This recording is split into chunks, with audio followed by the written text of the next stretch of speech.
There's a weird thing that happens when you rewatch 6 Feet Under as an adult. Nate Fisher, the guy who once looked like the healthiest person in the room, starts looking like the most familiar disaster in the house.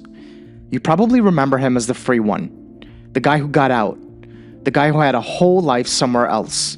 Seattle, stories, a loose confidence that made everyone else in the funeral home look like they were being held hostage by their own choices. He came back to Los Angeles because he had to, not because he wanted to. And when you're younger, that distinction feels important. It feels like proof that Nate escaped something. 25 years later, that doesn't look like freedom. It looks like a man who built an entire personality around leaving before anyone could fully know him. Nate Fisher did not have a fear of death. He had a fear of being known. That is why the pilot introduces him in transit, not at home, not rooted, not responsible, but in an airport, between lives, already halfway out the door before the show has even told us what the door is. We remembered Nate Fisher as the free spirit of 6 Feet Under. 25 years later, he looks more like a warning label for an entire generation that learned to call avoidance finding yourself. If you watch 6 Feet Under, you remember what it felt like to live in that house. The Fisher and Diaz funeral home in Los Angeles. A place where the family business and the family damage are basically sharing office space. The Fishers live above a funeral parlor. Every meal, every argument, every attempt at a normal life happening directly on top of somebody else's ending. And the cold opens. Most episodes start the same way. Someone dies. A stranger usually. Before the credits roll, the show has already reminded you that the living are mostly improvising. Ruth is in the kitchen with her nervous precision, managing grief by managing meals, folding her feelings into casseroles and controlled silences. David is holding the entire structure together with his bare hands.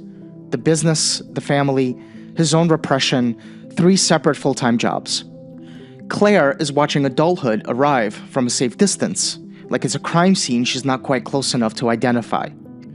And then there's Nate, walking through the middle of all of it. Detached, observant, a little amused. The one person in the house who thinks he sees the trap clearly. Back then, Nate looked like the only person in the house who had figured out the trick. Leave before the place turns you into furniture. Rewatching it now, it starts to look like distance, doing a very convincing impression of wisdom.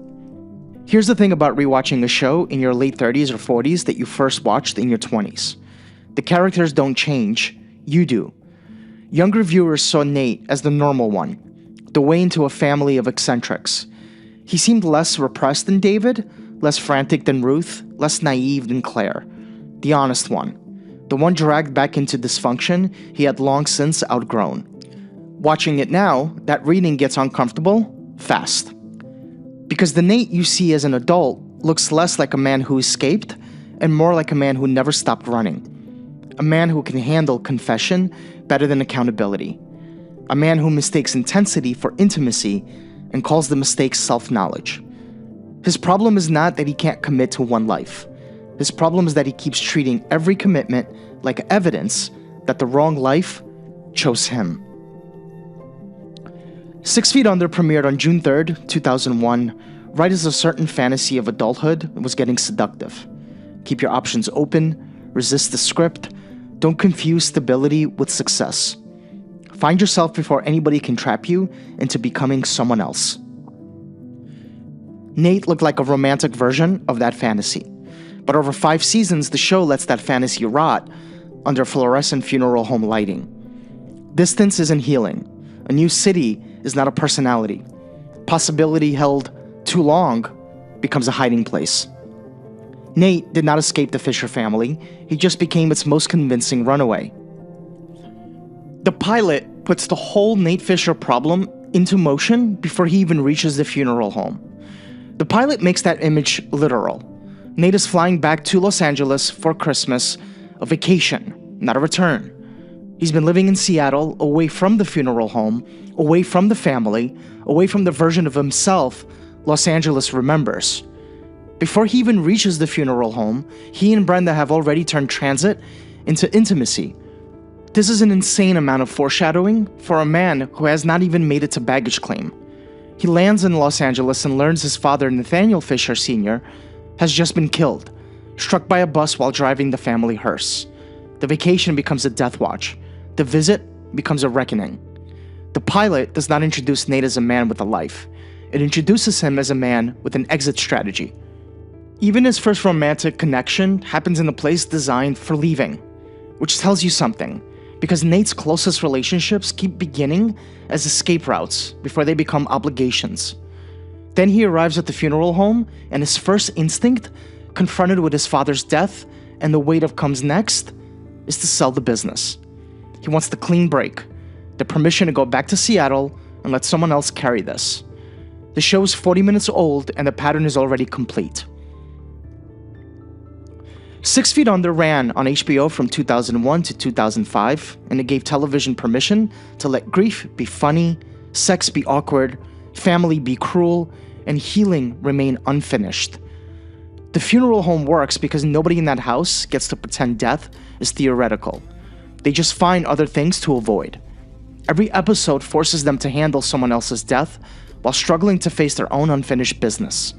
The dead person in the cold open usually just opens the wounds. The living spend the rest of the episode proving where it already was. The Fisher Funeral Home is not just a business, it's an emotional x-ray machine.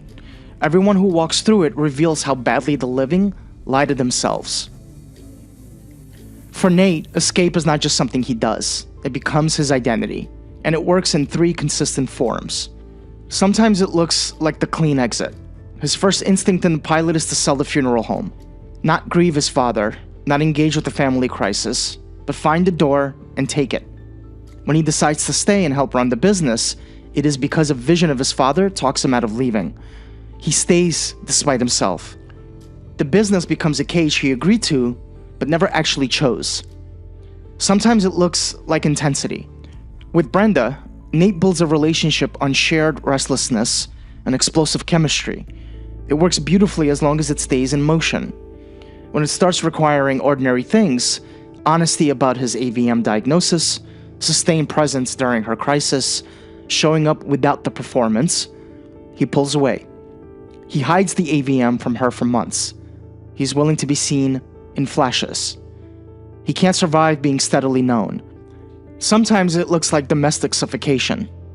Lisa represents the stable life Nate left behind in Seattle.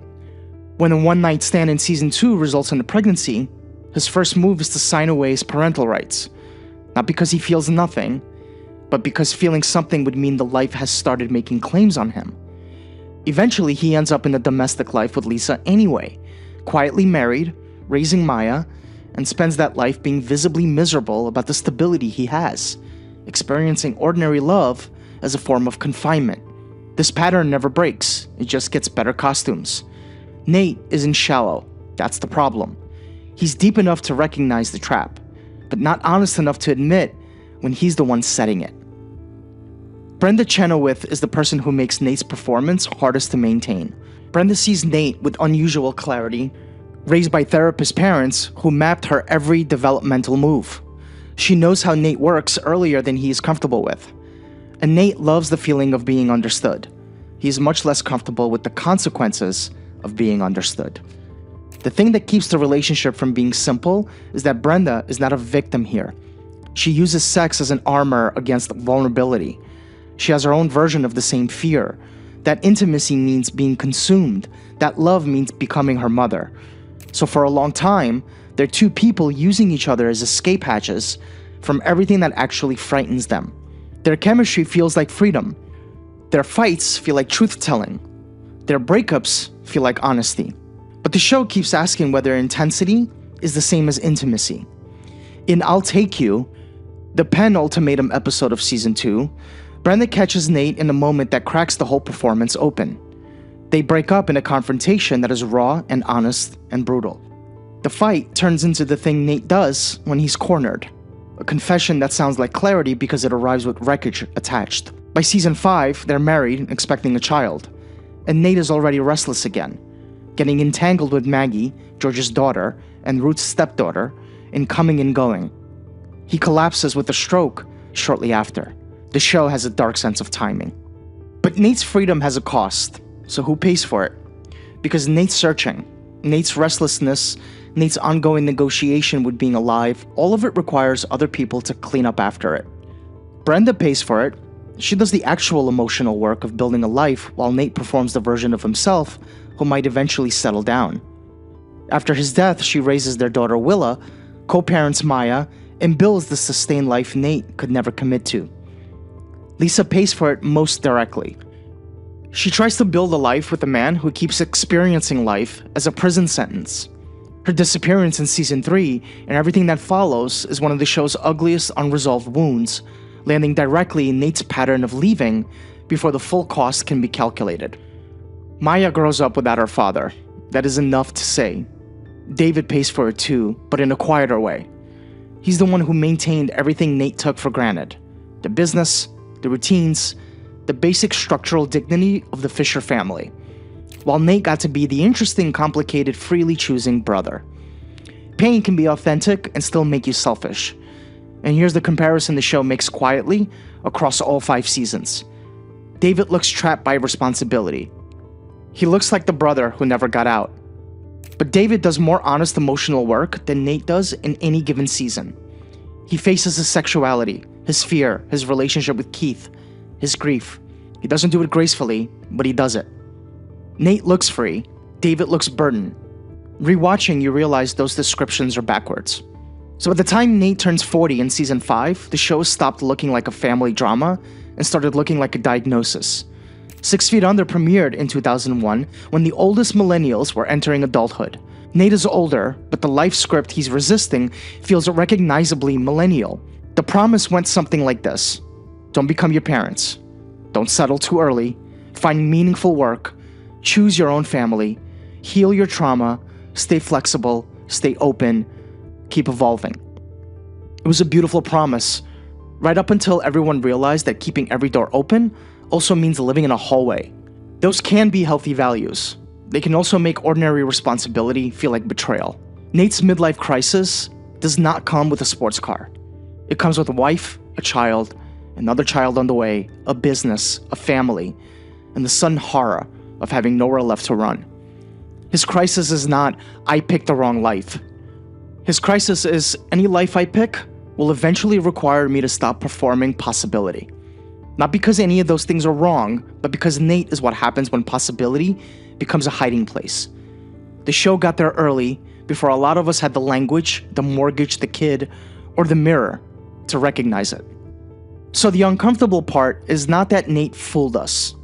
The uncomfortable part is that he made sense.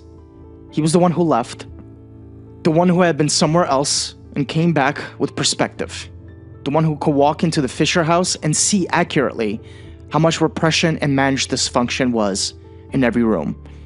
And he was right about most of it. Nate's diagnoses are usually correct. Ruth really is emotionally imprisoned. David really is repressing himself.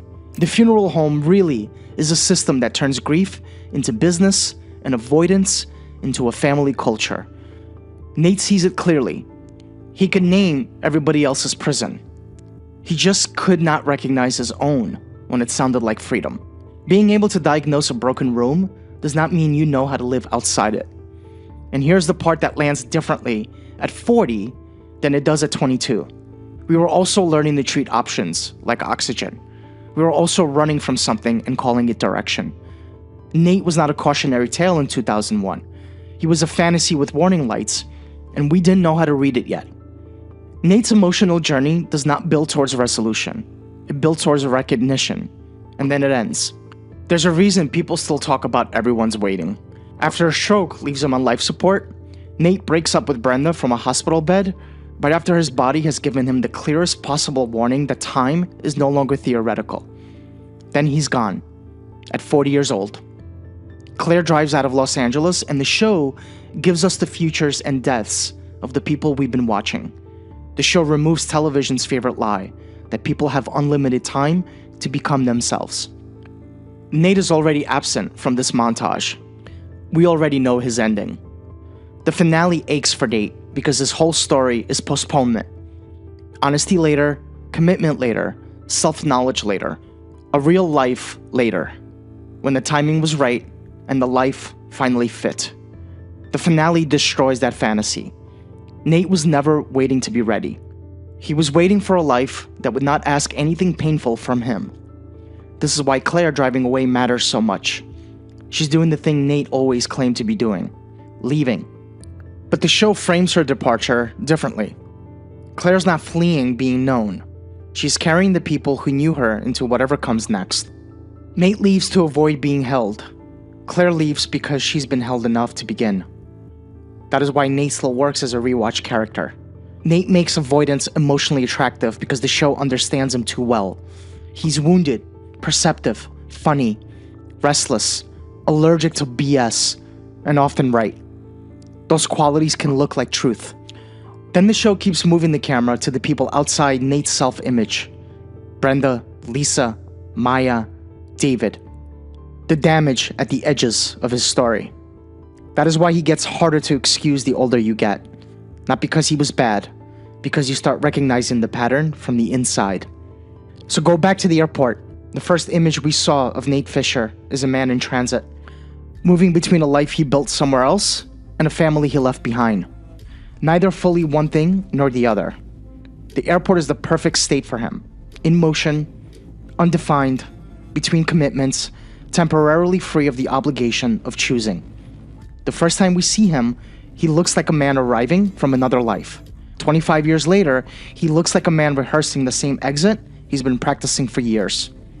The tragedy of Nate Fisher is not that he never got the life he wanted. The tragedy is that he kept waiting for a life that would not ask anything painful from him. A love without exposure, a family without obligation, a self without shadow, a future without surrender. But no real life offers that. Every real life eventually asks you to stay somewhere long enough to be seen clearly. And at 40 years old, Nate does the most Nate thing imaginable. After surviving the warning, he still chooses an exit. Some part of him knew he couldn't just stop leaving long enough to act on it. Nate Fisher did not run out of time because he died. He ran out of time because he kept treating honesty like something he could get to later. He was never free. He was just very good at leaving.